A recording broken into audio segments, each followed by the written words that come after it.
what if exercise. And it's relatively simple. And again, we're trying to keep these somewhat simple so that you could use them again just in your everyday life when you need them. This is what I'd like you to take a moment to do. If you were to write the words on your piece of paper, what if, do that. What if? What are some of the worries that come along to finish that sentence for you? So maybe the what if ends up being a what if about your health or the health of your family or friends. If so, finish the what if. What if, and then how would that sentence come to a close? Go ahead and write that down.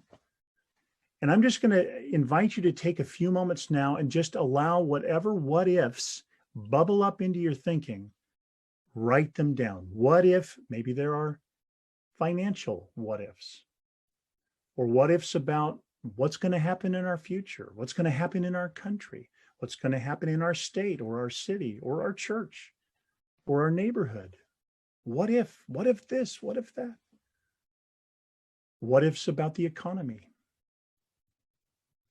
What ifs about how long our lives are going to feel as limited as they've been feeling lately? What ifs about your own life of faith? Just take time on the piece of paper and write whatever what ifs come. It's not a contest. If you have the most, you don't win. But this is a way right now that you can bring your practical worries into the presence of the Prince of Peace.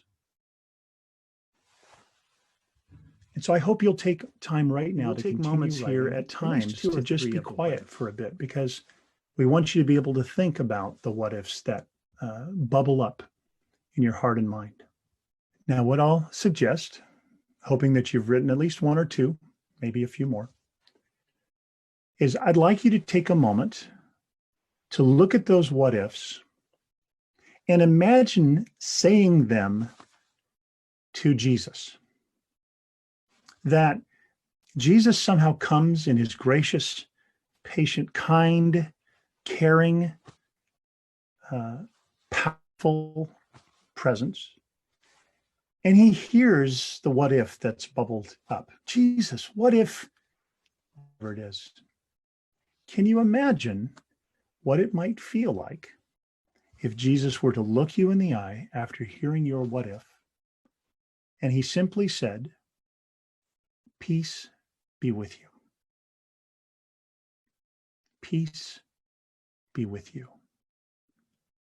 I think whatever your what if might be, Jesus wants to be a very peaceful presence with you in the middle of that worry, in the midst of that concern. Peace be with you. That little phrase comes from the passage in the Gospel of John, chapter 20. You may remember the night that Jesus had been raised that morning. The disciples are gathered, perhaps in the upper room. They're behind a locked door. They're on lockdown, like some of us. And they are worried to death about the Jewish leaders who've just crucified their master. And they're terrified. And the door's locked, and they're hiding. They're doing the best they can to protect themselves. Locked doors about the best they can do. And then the gospel text in chapter 20 says that Jesus came. Apparently locked doors weren't a problem for him. Stood among them and said, peace be with you. And he says it twice. Apparently they needed it more than once. We might too. Your what ifs might not all go away, tonight from one exercise. Those what ifs will probably bubble up again. Whatever it is you're worried about, Jesus will hold it and will say to you, peace be with you. So my hope is when you find yourself feeling anxious, whether it's a tightness in the chest or whether it's your shoulders feeling like rocks or feels like your mind sort of spinning in thought, or whatever it is that anxiety looks like in your mind and body, I hope that this little exercise, this what if, what are the worries and how could you say it as a what if in the presence of the Prince of Peace, who would say to you, peace be with you. I just think that will be a helpful practice.